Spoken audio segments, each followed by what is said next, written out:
Hello students, my name is Asma Babwani and I teach in Modern English High School.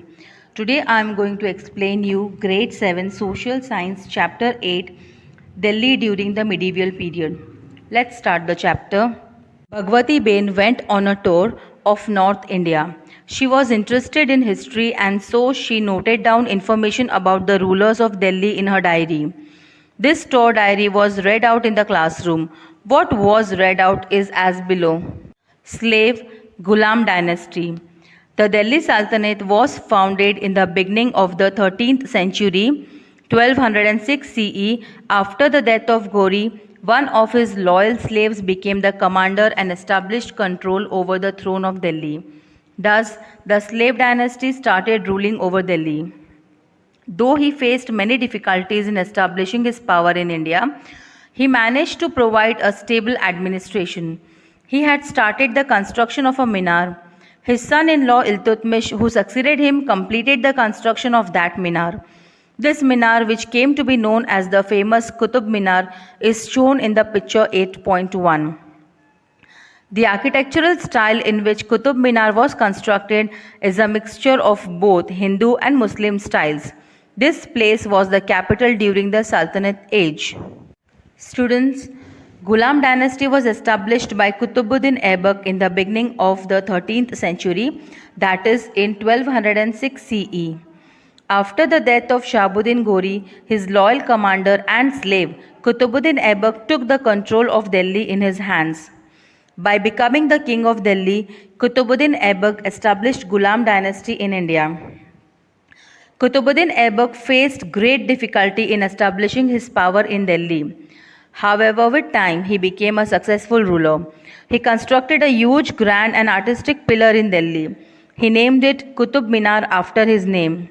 But he died before he could complete the construction of the minar. So his descendant and son-in-law Iltutmish completed its construction. The Qutub Minar made Qutbuddin Aibak an immortal name in the pages of history of India. The Qutub Minar has been constructed using the Hindu and Muslim style of architecture. Iltutmish was also a slave in the beginning. He conquered many territories in India and made them a part of the Delhi Sultanate. So he is known as the founder of the slave dynasty. His daughter Razia Sultana ascended the throne after his death in 1236 CE. Razia was the first female ruler, that is Sultana, to rule over Delhi. Razia was an efficient ruler. She used to dress as a male when she was in the court. According to a historian of that time, Minhas-e-Siraj, Razia was a more capable and efficient ruler than her brothers. However, being a woman, she was not accepted as a ruler. Students, in the beginning, Iltutmish was also a slave. But later, Iltutmish became the son-in-law of Qutbuddin Aibak, the founder of Ghulam dynasty in India. Qutbuddin Aibak died without completing the construction of the Qutub Minar. So when Iltutmish ascended the throne of Delhi, he completed the work of Qutub Minar. He fought many battles, won them, and integrated many parts of India in the Delhi Sultanate. So Iltutmish is known as the real founder of the Ghulam dynasty in India. Students, after the death of Iltutmish, his daughter Razia Sultan ascended the throne of Delhi in 1236 AD. This efficient and capable queen was the first woman ruler of Delhi. Razia wore outfits of male in the court. She even got her name engraved on stones and coins. She was an ambitious queen. According to a historian named Minhas-e-Siraj, Razia was more capable and efficient ruler than her brother. But being a woman, she was not accepted as a ruler. Let's discuss the think box. Position of men and women is equal in society. Then why was Razia Sultan not accepted as a ruler? Students, men and women are considered to be two wheels of chariot of life. Still, from the beginning, human civilization has been dominated by men. Being accustomed to domination over women, man feels ashamed of considering women as his equal. In many respects, women are better than men. Still, male-dominated society is not ready to accept development or progress of women. Razia Sultana was also victimized by such male-dominated society. She was more efficient and intelligent than her brothers. Still, being a lady, she was not accepted as a ruler. Conservative noblemen and aristocrats could not tolerate the rule by Razia. They felt insulted that a lady was ruling over them. They conspired a treachery against Razia and had her murdered. Amir Umraus disliked Razia as a ruler. Razia's rule came to an end due to interference of the Amirs. There was complete disorder in the Sultanate for 6 years after her death. At last, the Amirs enthroned Nasiruddin, the son of Iltutmish. He ruled for 21 years. After his death, Ghiyasuddin Balban ascended the throne of Delhi. He was a strong ruler who brought an end to the disorder and established peace. Balban had been the Wazir of Nasiruddin for 20 years. Subsequently, he ruled as Sultan for 22 years. His descendants were weak and the Khilji dynasty established its rule over Delhi. Students, some conventional and orthodox people of Delhi could not digest the idea of a woman ruling over them. The Amir Umraus disliked her and so they ended her rule in Delhi. Umraus and ulemas are Muslim scholars trained in Islam and Islamic law.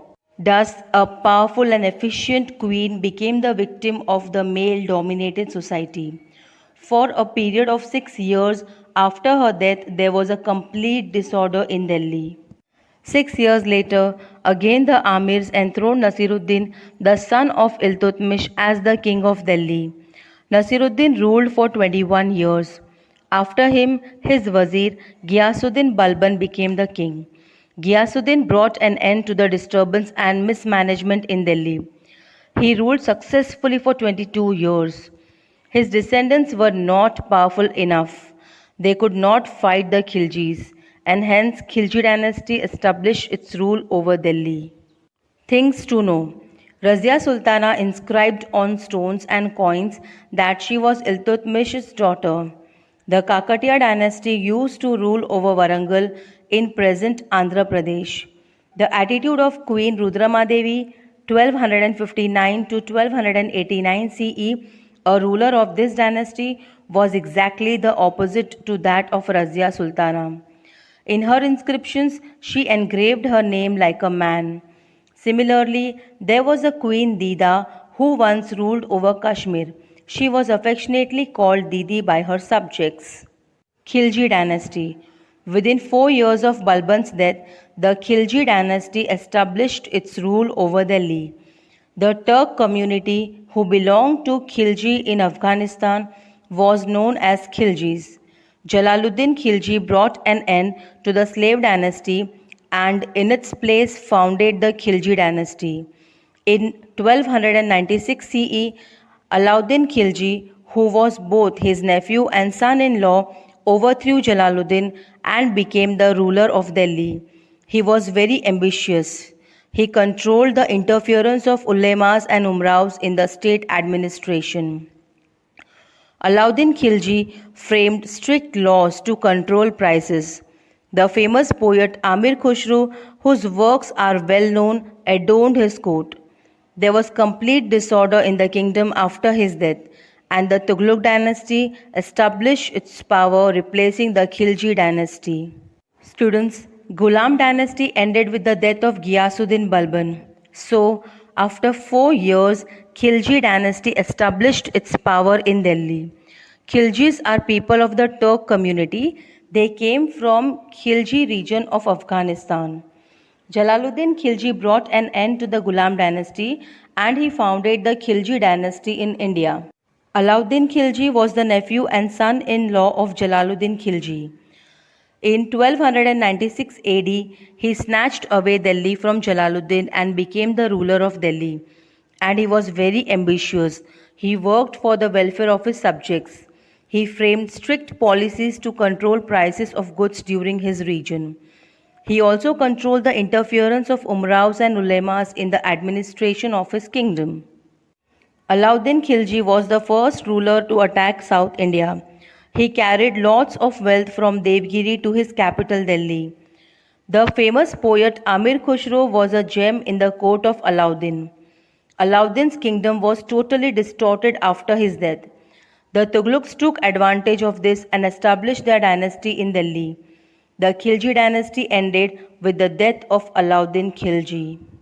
Think, if the prices of essential commodities are not controlled, how will it affect our lives? Do you think it is necessary to control the prices of basic commodities? Why? The answer is, if there is no price control on commodities of basic needs for life, it keeps on price hike irresistibly. It brings people under the pressure of dearness. Life becomes difficult for the people belonging to poor and middle classes of society. They find it hard to make two ends meet. They are in a critical condition where to put curb on the commodities of minimum requirements for crores of people belonging to poor and middle classes of society.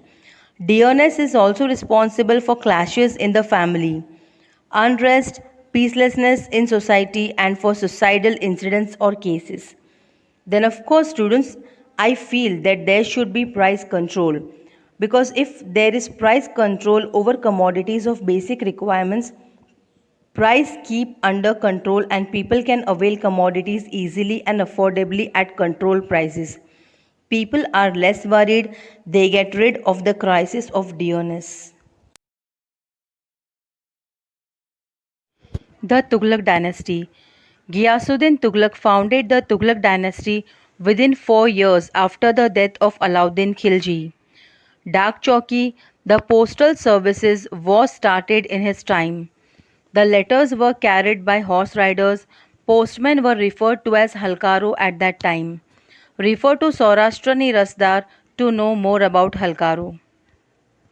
Muhammad Tughlaq became the Sultan after Ghiyasuddin. Many of the decisions that he took were criticized. Among these, the two main plans were the transfer of capital from Delhi to Daulatabad and introducing the use of copper currency. During Muhammad Tughlaq's reign, Ibn Battuta, an African traveler from Tangier belonging to the Habsi tribe, visited India. Criticizing the Sultan's administration, he has written that Muhammad Shah's rule was an amalgamation of both good and bad administrative policies. Students, after 4 years of the death of Alauddin Khilji, the Tughlaq dynasty established its rule in Delhi. The Tughlaq dynasty was founded by Ghiyasuddin Tughlaq. Ghiyasuddin started the most revolutionary postal services in Delhi. These services were called Dak Chowki in his reign. He had appointed halkaros, that is, postmen, who delivered letters from place to place by riding a horse. After Ghiyasuddin Tughlaq, Muhammad Tughlaq became the king of Delhi. He made many plans for improvisation, but they were criticized. Two of his most important decisions were transferring the capital from Delhi to Daulatabad, and second, started minting of copper currency instead of silver. Muhammad Tughlaq was very poor at administration. The condition of South India was the worst during the reign of Muhammad Tughlaq. Ibn Battuta, an African traveler, visited India during the reign of Muhammad Tughlaq. He also highly criticized the administration of this king. After Muhammad Tughlaq, Firoz Shah Tughlaq became the king of Delhi. The condition of the kingdom worsened further during the reign of Firoz Shah. Timur, an invader, attacked Delhi and looted it during his reign. So the Tughlaq dynasty ended. The Hindu kingdom of Vijayanagar. During the Sultanate periods, there were attempts to establish authority over South India. Alauddin Khilji was the first ruler to launch an attack. He carried away enormous wealth from Devgiri. Subsequently, Malik Kafur destroyed the kingdom of Warangal. The condition of South India worsened during the time of Muhammad Tughlaq. Simultaneously, the Hindu empire of Vijayanagar and the Bahmani Sultanate were also established in South India. After the defeat of the ruler of Warangal, the two brothers of the Jadhav clan, Harihara and Bukka, established the Vijayanagar kingdom under the inspiration of Swami Vidyaranya. The Vijayanagar kingdom was established in the south of the Tungabhadra river in 1336 CE. Students, South India was attacked many a times by various rulers in the Sultanate period. Alauddin Khilji was the first ruler to attack South India. He carried huge amount of wealth from Devgiri in South India to his capital in Delhi. After that, another ruler, Malik Kafur, destroyed Varangal. To add to this, the poor ruling and administration of Muhammad Tughlaq distorted South India totally. Among all this chaos, two huge empires were established in South India, and they are the empire of Vijayanagar by Harihara and Bukka, the descendants of Jadhav family with the support and guidance of contemporary Brahmin scholar Vidyanarayana, and the second is the huge Bahmani kingdom of Bahmani Sultan. Within a short period of 8 years, the kingdom was extended from the river Tungabhadra to Kanyakumari. Bukka ascended the throne after the death of Harihara. His descendants being weak, a new dynasty came to power. Krishna Devarya was a powerful ruler of this dynasty. Krishna Devaraya's rule flourished in South India. He had good relations with the Europeans and was a lover of art and literature. He constructed canals in South India with the help of an engineer called Yomke. Foreign travelers who visited Vijayanagar have appreciated its grandeur. There were grand temples and forts in the kingdom. This glorious state was destroyed in the Battle of Talikota. Students, Vijayanagar state was founded in 1336 AD in the south of river Tungabhadra. It was established by Harihara and Bukka, the descendants of Jadhav family with the support and guidance of contemporary Brahmin scholar Vidyaranya. Within a span of 8 years, Vijayanagar extended from Tungabhadra to Kanyakumari, and soon Harihar died. After his death, Bukka and his descendants ruled over Vijayanagar. However, the state had lost its power by then, and it was weakening. During this moment of crisis, Krishna Devarya acquired the throne of Vijayanagar. With King Krishna Devarya ascending the throne, there was a drastic change in the administration and development of the state. Krishna Devarya was a majestic ruler. He built grand and royal temples and forts in his kingdom. He was a lover of art and literature, so there was progress and development in these fields too. He also constructed canals in his kingdom with the help of engineer Yomke. He also had good relationship with the British. Foreign travelers who visited Vijayanagar had high appreciation for its grandeur. This glorious state was totally destroyed in the Battle of Talikota. The Bahmani Sultanate. The Amirs in the Deccan rebelled. Hassan, one of the efficient Amirs, became the Sultan and founded the Bahmani Sultanate there. Mahmud Gawa was a capable minister and an efficient administrator of the Bahmani Sultanate. He won many territories and extended the boundaries of the Bahmani kingdom. The power of Bahmani Sultanate weakened after his death. There were frequent conflicts between the Vijayanagar and Bahmani kingdoms. After the downfall of the Bahmani Sultanate, many of its provinces became independent. Among these, the five provinces of Bijapur, Ahmednagar, Golconda, Berar, and Bidar became established independent kingdoms. Students, while Vijayanagar was established in South India, another kingdom called Bahmani state was also established in South. The Amirs, that is Islam leaders of the Deccan region, attacked South India.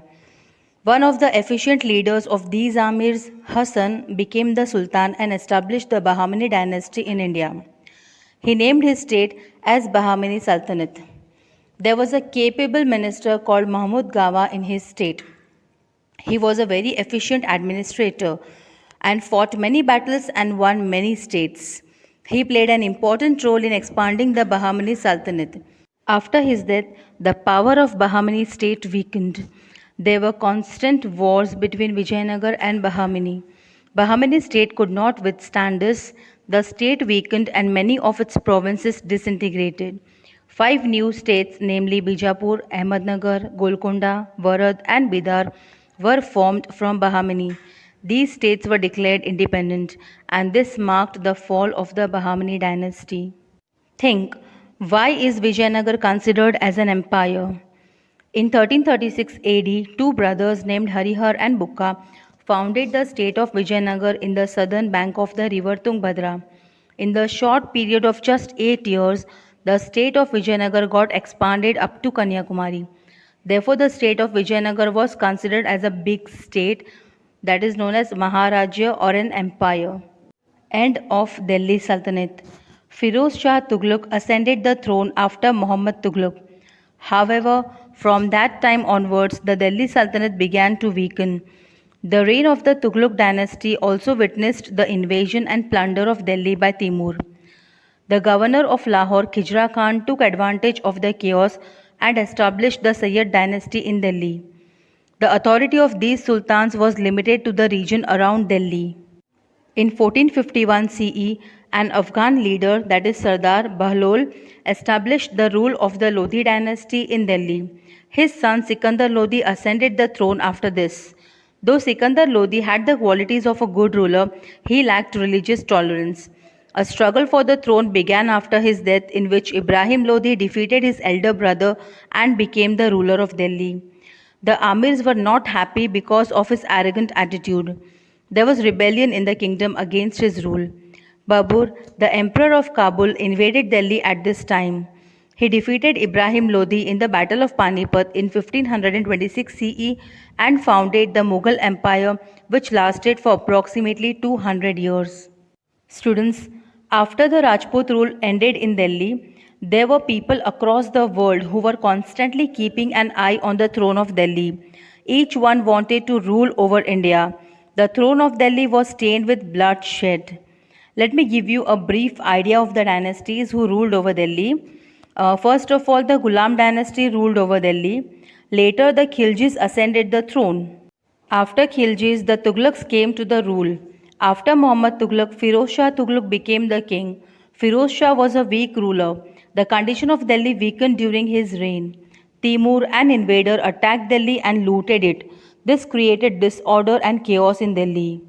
Then the governor of Lahore, Khijra Khan, took advantage of this situation and established Sayyid dynasty in Delhi. The kings of Sayyid dynasty ruled it and around Delhi. After the Sayyid dynasty, one of the Afghan leaders, Bahlol, established Lodhi dynasty in Delhi in 1451 AD. After Bahlol, his son Sikandar Lodhi became the king of Delhi. Though Sikandar was a virtuous king, he was religiously intolerant. After Sikandar Lodhi, his son fought for power. His younger son Ibrahim Lodhi defeated the elder one and became the ruler of Delhi. However, people were not happy with the Lodhis.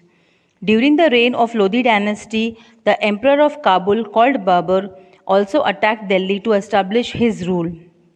He defeated Ibrahim in the Battle of Panipat in 1526. Then he established Mughal dynasty in India, and this dynasty ruled for over 200 years in India. It were the Mughals who brought stability in Delhi. Otherwise, Delhi was totally shattered and distorted due to the invasions of many rulers and dynasties. Students, here we end our chapter 8, Delhi during medieval period. If you like the video, don't forget to subscribe and click on the bell icon for the latest updates.